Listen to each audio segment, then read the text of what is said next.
na Então, academia, quando na a gente fala, universidade. por exemplo, de 7% lá dentro, e quando a gente fala de judeus, assim, com todo respeito, né? Até que você está aqui também, eu nunca me preocupei tanto com o número, porque eles são, cara, super eficientes.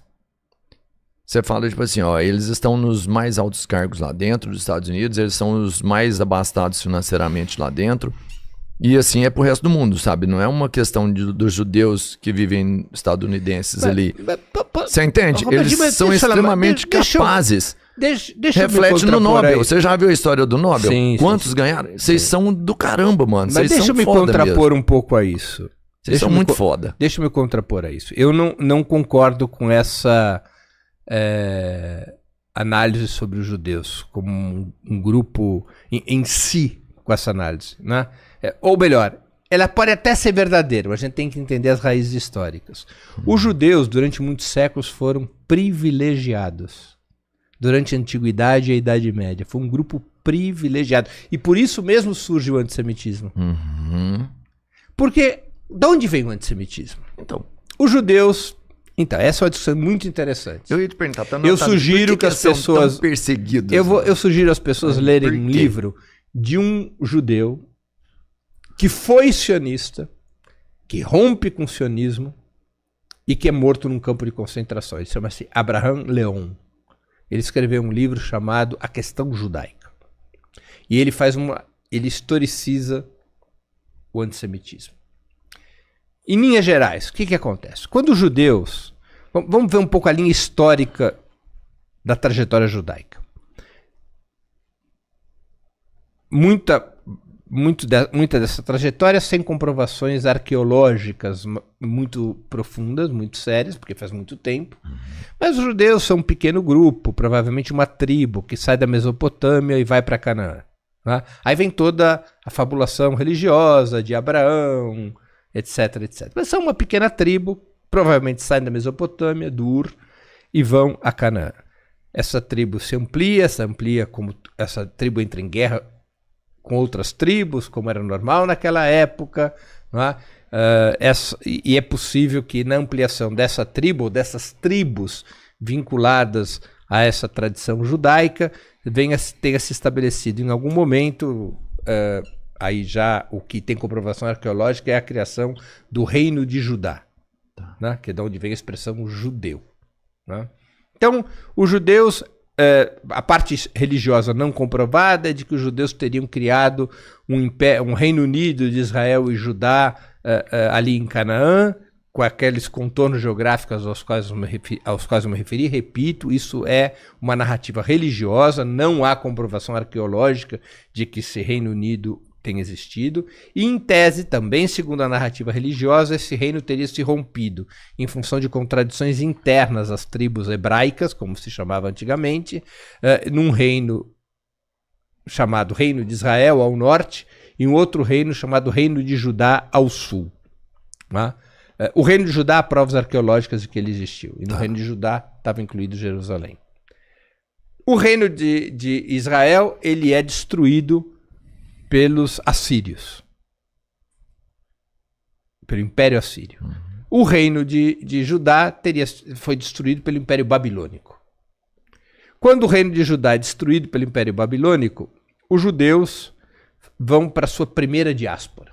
Por quê? Porque o Império Babilônico tira os judeus, tira a elite judaica da região e os leva à Babilônia.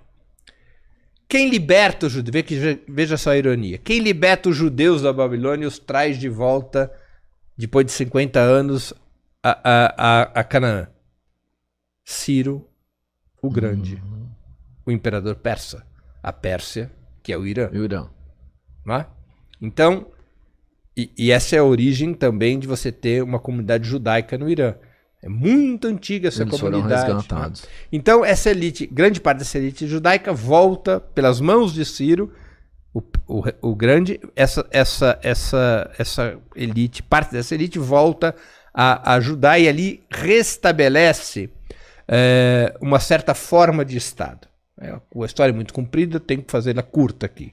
E isso existirá até o Império Romano, quando o Império Romano destrói as últimas instituições, né? as últimas estruturas judaicas ali na região. No ano 70 da Era Comum, que a gente chama de Era Cristã, você tem a destruição do segundo templo de Salomão, e você tem, finalmente, os judeus resistem ao Império Britânico, ao Império Romano, e no ano 135 da Era Comum, o Império Romano derrota os judeus nessas últimas batalhas e começa a segunda diáspora judaica. Então essa é a narrativa histórica predominante. Não é uma narrativa histórica incontroversa. Há controvérsia sobre essa narrativa histórica. Mas essa é a narrativa histórica majoritária, com uma razoável quantidade de provas arqueológicas. O que isso quer dizer? Que existia uma nacionalidade judaica na região. Pelo menos o reino de Judá era isso. Uma nacionalidade que constituía um Estado. Esse Estado foi derrotado pelos babilônicos, mas os judeus se mantiveram como uma nacionalidade, com estruturas proto-estatais, até que o Império Romano os aniquilasse. Com o tempo, a nacionalidade judaica deixou de existir, porque nacionalidade tem a ver com território. Quando você priva um povo do seu território, uma nacionalidade do seu território, a nacionalidade deixa de existir. A gente conhece bem essa experiência aqui no Brasil. Se você pegar os negros brasileiros, eles foram trazidos da África e aqui escravizados. Lá na África, eles eram procedentes de diversas nacionalidades. Desterritorializados e trazidos para o Brasil, eles mantêm suas características étnico-raciais, são negros, mas eles já não têm mais nacionalidades, porque eles não têm mais território. Verdade. Isso aconteceu também com os judeus. Os judeus se dissolvem como nacionalidade 1.900 anos antes do surgimento do sionismo. Não se podia mais falar em nacionalidade judaica. Os judeus se transformam num grupo étnico. Mas eles perdem, inclusive, a referência. Claro. Eles não tem nenhum ponto para falar assim. Os judeus migram majoritariamente através mais a terra deles. Os judeus migram majoritariamente através do Mediterrâneo para a Europa, num primeiro momento. Uma parte migra ao Oriente, para a Ásia, mas majoritariamente para a Europa. Tá bem? Bom, os judeus nessa segunda diáspora ficam numa encalacrada, porque eles eram agricultores na Palestina, em Canaã, né? Palestina foi o rebatismo que o Império Romano deu depois da derrota, depois da vitória dos romanos sobre a rebelião judaica. Então, o nome que passou até foi Palestina, ou Síria-Palestina, foi um nome, mas o que ficou foi Palestina. Tá. O rebatismo de Canaã pelos romanos. Os judeus eram agricultores e eles, no entanto, eles migram sem terras. O que faz um povo sem terras num país que não é o seu? Negócios. Comércio. Comércio. E sempre foi assim, né? Sempre foi assim com todos os povos. Acho que na época da Ucrânia também. Com todos os povos. O que é a primeira coisa? Terra, vamos fazer comércio. Qual é a atividade que qualquer povo faz quando migra? Comércio. Na antiguidade, você tinha ali estruturas agrícolas que não eram capazes de produzir tudo o que necessitavam no interior dessas estruturas. Eles precisavam adquirir produtos. E produtos do Oriente. E os judeus se especializam na rota Ocidente-Oriente. Os judeus se transformam, no dizer do Abraham Leon, num povo classe. Povo classe? Um povo classe. É curiosa essa expressão, né? Então, o que é? É simples. Vocês conhecem São Paulo bem, né? Sim. Bom, um povo classe é, por exemplo, os portugueses controlam todas as padarias de São Paulo, né? É quando uma etnia ou uma nacionalidade... quando uma etnia ou um grupo social qualquer, ele controla um ramo de negócios. Então, os judeus se transformam num povo classe de comerciantes. Eles controlam o comércio. Todo o comércio. Mas não só quase que interno, mas externo também. Eles foram os primeiros. Sim. Caramba, mano. Então, aí eles controlam o comércio. O comércio era uma atividade essencial para a antiguidade, por conta da incapacidade das estruturas agrícolas produzirem tudo o que necessitavam, mas era também uma atividade que gerava tensão. Porque o que era a antiguidade? As pessoas trabalhavam de sol a sol. Até quem era dono de terra estava ali metido. 100%. Então você ia na cidade para comprar mantimentos ou para comprar determinadas mercadorias e você encontrava um povo de comerciantes, que eram judeus, que as mãos não tinham calo, né? que não trabalhavam de sol a sol. Tinha um poder econômico maior. Então, isso vai gerando uma tensão. Uma inveja, talvez. Claro, você não podia colidir, eliminar os judeus naquele momento. Porque os judeus eram essenciais por conta do monopólio da atividade comercial. Eles tinham um Mas controle vai gerando... maior também. Eles resolveram, por exemplo, os saques ali, porque eles tinham um controle de pagamentos Então, diferenciado, aí, né? do comércio, os judeus, como povo classe, vão desenvolver uma outra atividade. Que é a atividade O controle financeiro. da mano. usura, do crédito, do empréstimo a juros. Isso. Porque a renda mercantil judaica criava um excedente monetário. Esse excedente monetário, os judeus podiam emprestar para os grandes proprietários de terra, para os governantes e também para as pessoas mais pobres, em troca de um rendimento, os juros. Outra atividade essencial, né? O crédito é essencial. Claro, Qualquer um de principalmente nós, nessa mesa, ou quem estiver nos escutando, já precisou em algum momento recorrer a banco. Imaginando aquela época, você vai um fazer uma vizinho, viagem de 200 quilômetros com ladrões, com assaltantes. Em muitas regiões, 100 Cara, quilômetros. pega lá no outro lugar lá. Em muitas Pega- regiões, essa atividade, velho. em muitas regiões, essa atividade bancária era proibida, né? Porque o empréstimo a juros era visto como algo pecaminoso, né? Isso A recorrentemente. religião condenava. Claro, condenava. Então, você sabe qual é a origem da palavra banco? Né? Não. Então, em muitos países, especialmente no que é hoje a atual Alemanha, as pessoas tinham que, para poder pegar dinheiro emprestado, ou os judeus que controlavam praticamente a atividade financeira para emprestar esse dinheiro, tinham que fazê-lo de forma clandestina, porque estava proibido o empréstimo a juros. Então, A agiotagem era crime. você não podia fazer isso numa lojinha, né? Você não podia fazer isso numa instituição. Então você tinha que encontrar meio que clandestinamente o dono do crédito e quem queria o crédito tinha que se encontrar clandestinamente. Então eles se encontravam e eles buscavam lugares públicos para se encontrar. E eles sentavam num banco. Qual é a palavra em alemão para banco? Bank. Caraca. Essa é uma versão bem ampla, bem consolidada da origem da palavra banco. Há certas controvérsias sobre isso, mas é uma história interessante. Válido o argumento. Se eu não posso bom, 100% considerar verídica, ela é verossímil. Claro, É como dizem os italianos, se não é vero é bene trovato, né? Se não é verdadeira é bem contado. Mas é uma curiosidade, né? Então, essa sentido. atividade financeira aumentou o poder econômico dos judeus na antiguidade e o casamento entre a atividade comercial e a atividade financeira foi alimentando rancores, ódios, invejas contra os judeus. Essa é a base material do antissemitismo. Mas ainda não existia esse termo antissemitismo Não, ainda, o termo né? antissemitismo é do século Só do XIX. século, né, 1800. Eu já vou falar disso. É um termo do século XIX. Aliás, elaborado por um antissemita. Então, atividade comercial e financeira, os judeus as exerciam como povo clássico. Isso quer dizer que todo judeu era comerciante, todo judeu era banqueiro, todo judeu era rico? Claro que não. Né? Havia uma elite judaica, mas os judeus, como... O que acontece com essa elite? Mas todo banqueiro todo judeu era rico? Não, mas todo banqueiro era judeu. Isso, então. E o que acontece com o judaísmo? Para se proteger dessas ondas de inveja, de raiva, o judaísmo usava para se proteger a religião. Nós temos que manter os judeus unidos, nós não podemos ter contradições entre nós não podemos deixar aflorar contradições de classe dentro do judaísmo, porque se nós nos dividirmos, quem não gosta da gente vai vir para cima.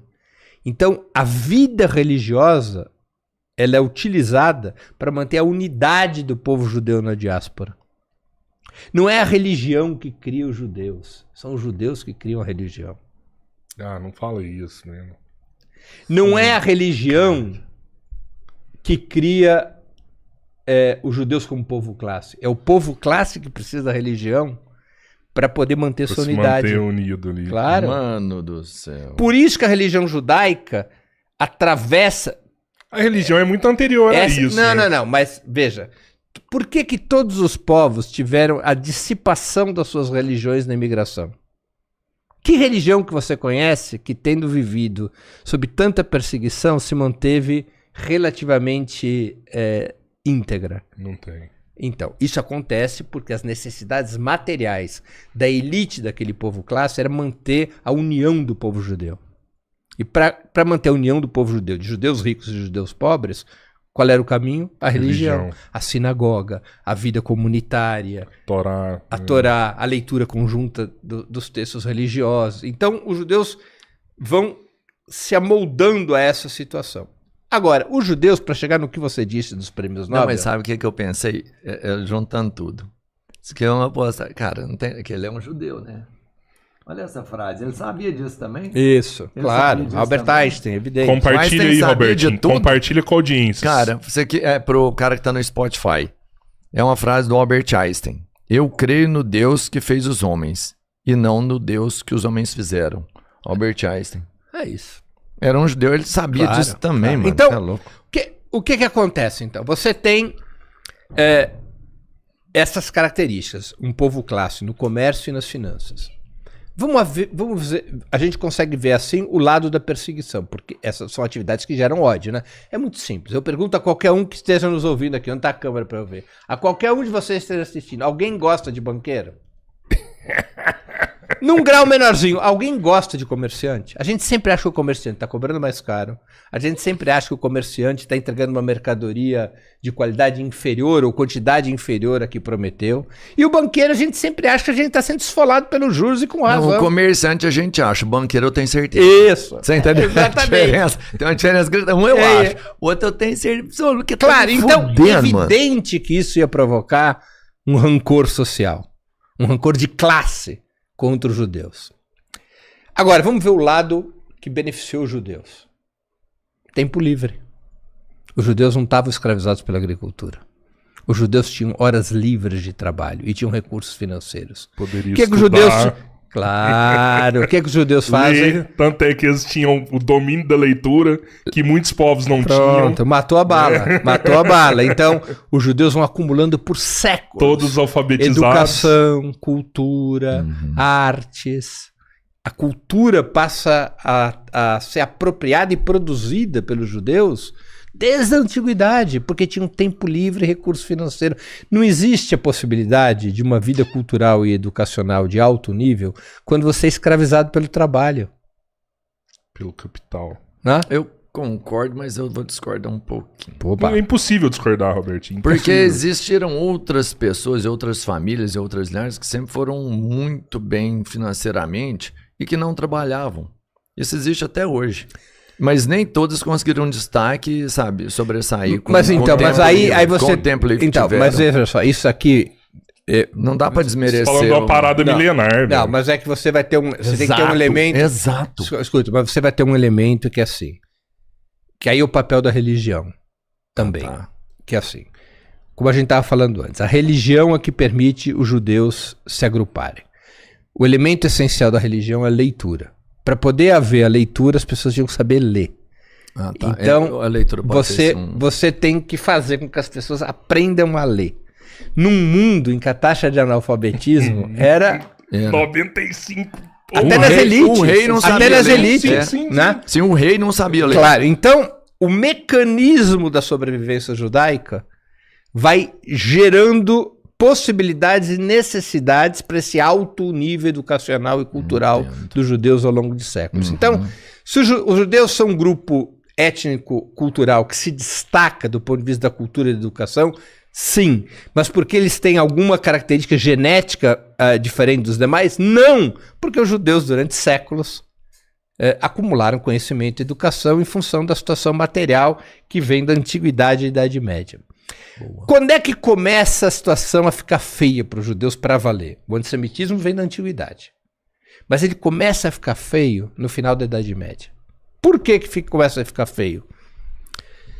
Porque começa a se desenvolver o capitalismo e vai surgindo uma burguesia nesses países nos quais o capitalismo começa a se desenvolver. Ainda o pré-capitalismo, o mercantilismo. O que vai emergindo? Uma burguesia que quer crescer pelo comércio. Entendo. Essa burguesia Os grandes produtores. autóctone, que pertence, digamos, à cultura dominante de cada uma daquelas nações, ela quer ir para o comércio. A primeira etapa do capitalismo é comercial. Sim. E essa burguesia olha para os judeus e fala, eu quero o teu lugar. Vocês não vão ter mais o monopólio do comércio. Isso que vocês fazem de comercializar, nós sabemos fazer. E vocês podem parar com essa história. Nós vamos exercer essa atividade. E aí os judeus não só passam a ver não apenas continua o antissemitismo, mas ele atinge uma outra proporção. Porque os judeus deixam de ser indispensáveis. As burguesias que vão ascendendo na Europa, elas podem substituir os judeus na atividade comercial. E para substituir os judeus, elas precisavam atacar ferozmente o judaísmo. Desqualificar o judaísmo, criminalizar o judaísmo, retirar o espaço do judaísmo. É o momento em que o antissemitismo se transforma numa ofensiva contra os judeus. Eles usam a igreja para isso? Usam os dois braços do cristianismo para isso. Nos países latinos, é a igreja católica. Nos países anglo-saxões, é a reforma, é o protestantismo. Calvinismo. É o protestantismo. O protestantismo. Não é? Eles vão atacar, porque a igreja católica representava os interesses de uma nobreza decadente da Idade Média, dos senhores feudais e dos nobres decadentes. Por que os nobres se voltam contra os judeus? Por várias razões. Entre essas, controlar o comércio para poder negociar com a burguesia. A burguesia estava ganhando força e as monarquias queriam dizer o seguinte para as burguesias: olha, você pode ganhar dinheiro, você pode fazer fortunas, mas você não vai querer o poder. Não me tira daqui. Não me tira daqui, não tira meus privilégios. Eu estou disposto a te entregar áreas que antes estavam controladas por esses judeus filhos da mãe. A entregar o comércio, a entregar as finanças. Né? Então, a Igreja Católica é a expressão da nobreza e do feudalismo, né, nesse momento. E a burguesia tinha como expressão o protestantismo, que também se volta contra os judeus. Então é um momento de ofensiva contra os judeus. Os judeus vão sendo expulsos da Europa Ocidental. Lembre que os judeus são expulsos da Espanha em 1492, da Península Ibérica em 1492, em Portugal são expulsos em 1496. Então os judeus vão sendo expulsos da Europa Ocidental.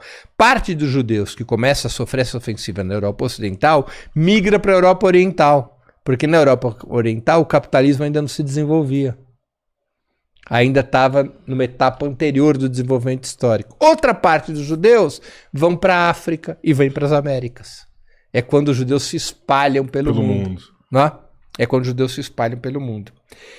O auge do antissemitismo começa com o fim da Idade Média, na Europa Ocidental, e depois, no século XIX, quando o capitalismo começa a se desenvolver no Império Russo, aí o mesmo mecanismo é acionado.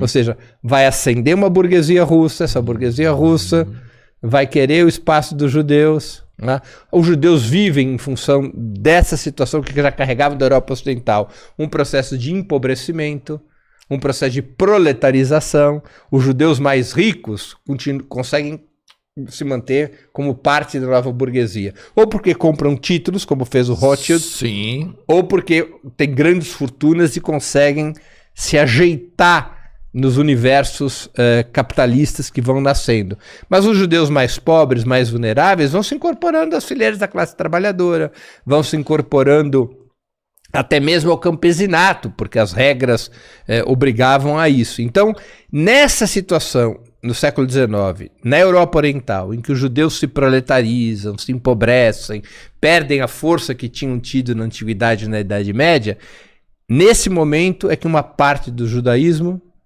se junta ao movimento revolucionário e ao movimento socialista. Aliás, como é o nome do pai do socialismo? Do pai? Marx. Marx. E o que era o Marx? Judeu. Judeu. É engraçado que a hora que você fala isso, seu olho até brilha, assim, ó, velho. Era um judeu. Você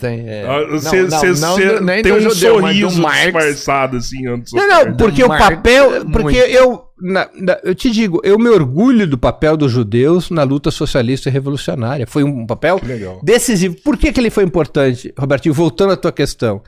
Quando os judeus proletarizados e empobrecidos se aproximam do movimento socialista e do movimento revolucionário, eles carregam parte daquela cultura, daquele conhecimento acumulado por séculos eles carregam para o movimento revolucionário. Um cara como Marx não surge do nada, surge de séculos de acumulação da educação e da cultura judaicas. Como é que nasce um cara como Marx? Isso aqui não é uma pessoa só. Ele tem um legado histórico, uma condição histórica. Acumulado ali. Claro, né? Entendeu? Então, esse deslocamento da cultura e da educação acumulados pelos judeus para o movimento revolucionário tem um peso muito importante na luta socialista a partir do século XIX, a começar por Karl Marx. Darwin também era judeu? Não. Tinha uma admiração de Marx por mas Darwin, ele não era né? judeu. Não era judeu. Não era judeu. Então, essa situação... Voltando ao que a gente conversou lá no início, que aqui a gente já foi algumas horas de conversa. Você brincou de 4, 5 horas e vai chegar. Tá bom. Já deu. Se você quiser parar, tá beleza, viu? Mas tá bom pra caramba. Não, ainda tem audiência? Pô, 5 mil pessoas aqui ao vivo, aqui, vários comentários. Bora lá. Pessoal tudo elogiando a live. E ó, se você quiser conhecer mais do Breno Altman, o link do livro dele tá aí na nossa live, tá? Já adquire o livro aí. E em breve vai ter outro dele aí, que eu vou lançar aqui também. Então, voltando aqui. Então, essa transição dos judeus para o campo de parte dos judeus para o campo revolucionário e socialista é porque os judeus enxergavam aquela opressão específica, antijudaica, a solução para aquela opressão para boa parte dos judeus era a revolução. Era o fim do capital, era o fim das relações mercantis, era a superação daquela base material que tinha levado ao antissemitismo. Como resposta a isso, surge o sionismo. O sionismo propõe uma outra solução. Não era, evidentemente, uma revolução anticapitalista. Não era uma revolução socialista. O que o sionismo propõe é uma solução nacionalista, na verdade, nacional-chauvinista. Que é essa de criar um estado de supremacia étnica judaica e um projeto colonial na Palestina. É uma resposta antagônica do marxismo. Então é na raiz a contradição, o antagonismo no judaísmo entre marxistas e sionistas. Antagônico. Embora você tenha sionistas que tenham se reivindicado marxistas. Aconteceu isso. Porque é normal. Quando pela força que tinha o marxismo no judaísmo, muitas lideranças do sionismo achavam que para poder ter força entre os judeus, tinha que mostrar uma fusão, fazer uma fusão entre o marxismo e o sionismo, entre o marxismo e o nacionalismo judaico. Mas isso não resiste ao tempo, né? Quer dizer, o código genético do sionismo, que é o racismo e o colonialismo, acabam preponderando e a gente vai chegar 100 anos depois em Netanyahu. Netanyahu não é o riso num velório, Netanyahu não é um ponto fora da curva, Netanyahu é a confluência natural do projeto racista e colonial representado pelo sionismo. Ou seja, eu até conheço pessoas que eu brinco, elas são adeptas do sionismo imaginário. O sionismo imaginário seria onde você conciliasse distribuição de renda e riqueza com um Estado judaico democrático, em que também os palestinos teriam todos os direitos. Isso tudo é uma fanfarronice. Utopia, isso aí. É uma utopia perigosa, porque leva à ilusão com o sionismo. O sionismo imaginário é muito perigoso. É possível reparar isso, Breno? Reparar em que sentido? É possível uma solução acabar com isso? O fim do regime sionista. Como é que a gente acabou com o apartheid na África do Sul? O fim do regime do apartheid. O que aconteceu com o Estado nazista? Se liquidou o Estado nazista. Então, mas o sionismo ele é silencioso, ele não é explícito. Não, como assim? Eu acho que ele é explícito. A gente falou disso aqui tudo hoje, né? Sim. Eu acho que é explícito na ponta das armas, inclusive. Mas é porque... Tudo aí, escancarado. É porque eu acho que a galera que é mesmo, ela não tá no fronte direto, ela é mais manipulação do que a ação direta, sabe? A colocação dos pontos. Veja, eu acho que há muita confusão. Eu acho que há muita difícil confusão identificar pra você acabar com ele, então, porque ele é uma ideologia. Então, mas é que a questão central não me parece ser acabar com a ideologia no primeiro momento, é acabar com a sua encarnação estatal. Tá. Acabar com o regime sionista. Tá. Uma vez liquidado o regime sionista, a ideologia morrerá aos poucos. Entendi. Igual aconteceu com o nazismo. Embora nós não possamos dizer que o nazismo morreu como ideologia, ele ficou muito marginalizado. Você tem medo da hora que você fala assim, a gente tem que acabar com o sionismo, ter novamente uma perseguição ao povo judeu? Ao contrário, para não haver perseguição ao povo judeu, precisa acabar com o regime sionista. Porque a maior fonte do antissemitismo hoje é o regime sionista, é o Estado de Israel. Qual é a origem do ódio que vai crescendo no mundo contra os judeus?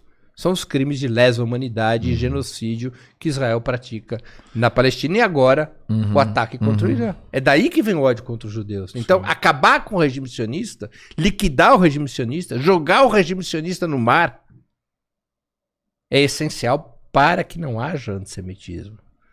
Não são apenas os palestinos que precisam da liquidação do regime sionista. Os judeus precisam da liquidação do regime sionista. Para que a principal fonte de antissemitismo deixe de existir. Para que os judeus não sejam vistos como responsáveis pelo genocídio do povo palestino. Porque o sionismo fez sua lição de casa bem feita. As pessoas não sabem diferenciar sionista de judeu. Tudo a mesma coisa. O ódio o ódio da opinião pública não é contra os sionistas, é contra os judeus. Pô, vamos jogar a galera na conversa? Vamos. Eu te devo uma informação antes de você jogar, que é de onde vem a expressão antissemitismo.